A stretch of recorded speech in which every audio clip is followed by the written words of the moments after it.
नमस्कार दोस्तों। जीन पियाजे जो विभिन्न परीक्षाओं में जो एलिजिबिलिटी टेस्ट होते हैं, जैसे यूपी टेट हो, सी टेट हो, उनसे संबंधित जीन पियाजे से क्वेश्चन पूछे जाते हैं। तो इसलिए आज हमने बाल मनोविज्ञान शिक्षण शास्त्र से संबंधित जीन पियाजे को शामिल किया है और इसी क्रम में हम अन्य जो मनोवैज्ञानिक हैं उनसे संबंधित 30 MCQ कराएंगे। तो जिसके लिए आप चैनल को सब्सक्राइब कर लें। और आज हम जीन पियाजे को शामिल कर रहे हैं और वो 30 क्वेश्चन हैं जो अभी तक विभिन्न परीक्षाओं में पूछे गए हैं। तो 100% है कि इसी जीन पियाजे को पूछेगा तो इसी से क्वेश्चन आपको देखने को मिलेंगे। तो चलिए शुरू करते हैं। पहला क्वेश्चन है, पियाजे किस क्षेत्र से जुड़े हैं? तो पियाजे मनोविज्ञान से जुड़े हैं। अगला क्वेश्चन है, पियाजे किस सिद्धांत के लिए प्रसिद्ध है? तो संज्ञानात्मक विकास के सिद्धांत के लिए। ऑप्शन नंबर ए सही है। पियाजे ने बच्चों को किस रूप में माना है? तो पियाजे ने बच्चों को सक्रिय अन्वेषक के रूप में देखा है। अगला क्वेश्चन है, पियाजे ने संज्ञानात्मक विकास के कितने चरण बताए हैं? तो उन्होंने कुल 4 चरण बताए हैं। बालक के विकास के कुल 15 वर्षों तक 0 से लेकर 4 भागों में उन्होंने बांटा है। चारों भाग आपके सामने हैं। पहला चरण कौन सा है? तो पहला चरण सी, ऑप्शन नंबर सी, संवेदी गतिक है। उसके बाद दूसरा चरण है पूर्व संक्रियात्मक और तीसरा चरण है ठोस संक्रियात्मक और चौथा चरण है औपचारिक संक्रियात्मक। यही 4 चरण हैं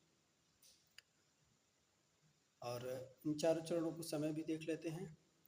पहला 0 से 2 वर्ष का बच्चा होता है और दूसरे में 2 से 7 और तीसरे में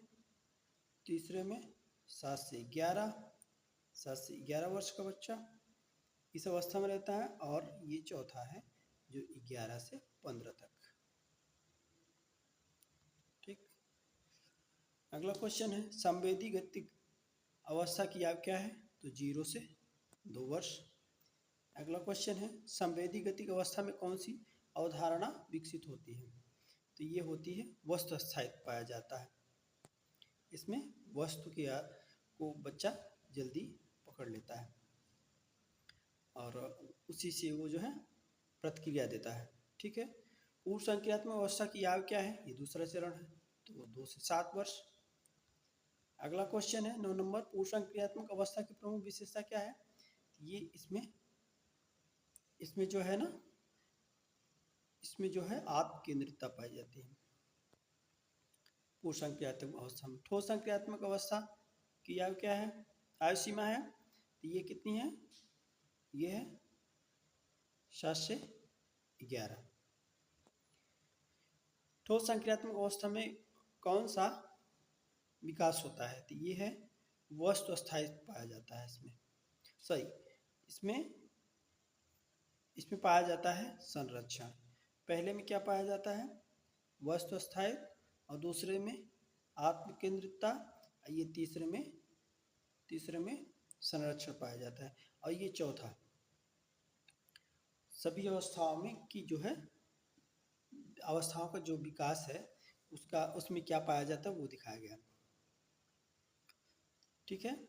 औपचारिक संक्रियात्मक अवस्था की आयु क्या है? जैसे कि हमने देखा है 11 से 15 वर्ष है। औपचारिक संक्रियात्मक अवस्था की प्रमुख विशेषता क्या है?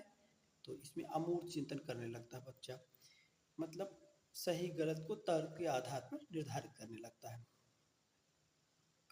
अगला क्वेश्चन है, पियाजे के अनुसार सीखना किस प्रक्रिया से होता है? तो पियाजे का सीखना मतलब आत्मसात और समायोजन के द्वारा जो है सीखना प्रारंभ कर दे। आत्मसात एसिमिलेशन का अर्थ क्या है? नई जानकारियों को पुराने ज्ञान में समाहित करना। ऑप्शन नंबर ए सही है। एकोमोडेशन का अर्थ क्या है? ऑप्शन नंबर बी सही इसका, नई जानकारी के अनुसार मानसिक ढांचे में परिवर्तन कर लेना। संतुलन का संबंध है संज्ञानात्मक विकास से है। ऑप्शन नंबर इसका ए सही है।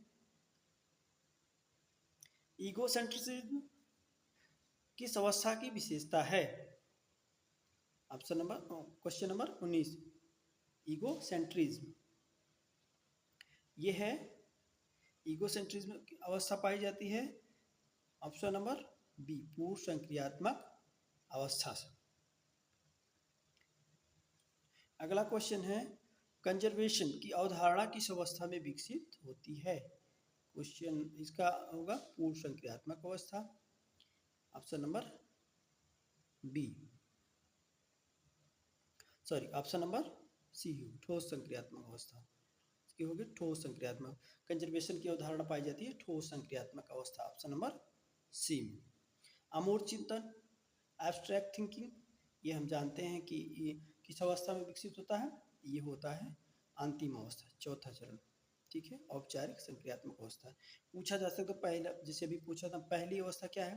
तो संवेदी गतिक अवस्था है, दूसरी पूर्व संक्रियात्मक अवस्था, तीसरी ठोस संक्रियात्मक अवस्था, चौथी औपचारिक संक्रियात्मक अवस्था। या तीनों को क्रम सेट करने को कह सकता है, एक क्रम से इसको सेट करें। पियाजे का जन्म कहाँ हुआ था? ये अच्छा क्वेश्चन है, तो स्विट्जरलैंड में, ठीक है। पियाजे का जन्म किस वर्ष हुआ था? तो पियाजे जो है 1806 में पैदा हुए थे स्विट्जरलैंड में।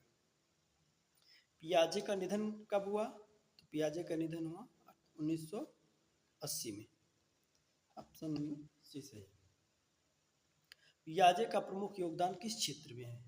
तो पियाजे का प्रमुख योगदान संज्ञानात्मक विकास में है। बच्चों का जो संज्ञानात्मक मतलब जब वो समझने लगता है, उसका विकास के क्रम को जो है 4 भागों में बांटा है, जो 0 से 15 वर्ष की आयु तक निर्धारित की गई है। 26 नंबर क्वेश्चन है, बच्चे के सोचने की प्रक्रिया को समझने वाला प्रथम मनोवैज्ञानिक कौन था? तो ये थे जीन पियाजे। अगला क्वेश्चन है, हाइपोथेटिकल डिडक्टिव रीजनिंग किस अवस्था की विशेषता है? 27 नंबर क्वेश्चन है, इसका उत्तर होगा डी, औपचारिक संक्रियात्मक अवस्था, ठीक है। पियाजे के अनुसार संज्ञानात्मक विकास का आधार क्या है? तो संज्ञानात्मक विकास का जो आधार है, ये है परिपक्वता और अनुभव को माना है जीन पियाजे ने। पियाजे के अनुसार ज्ञान निर्माण की प्रक्रिया क्या है? तो ज्ञान निर्माण की जो प्रक्रिया है वो है सक्रिय प्रक्रिया है, सक्रिय मतलब एक्टिव प्रोसेस है। पियाजे का कार्य किस क्षेत्र के विद्यार्थियों के लिए अधिक उपयोगी है? तो ये है शिक्षा संबंधित, एजुकेशन संबंधित। तो आज इतना पियाजे को हमने कंप्लीट कर लिया है। आगे हम अभी थार्नडाइक कर चुके हैं, पियाजे का हो गया है, अब स्किनर को लाएंगे। ऐसे वाइगोस्की और विभिन्न जो पंडूरा है उनसे संबंधित भी हम लेके आएंगे MCQ, 30 MCQ। तो उसके लिए आप चैनल को सब्सक्राइब करके हमसे जुड़ें। धन्यवाद।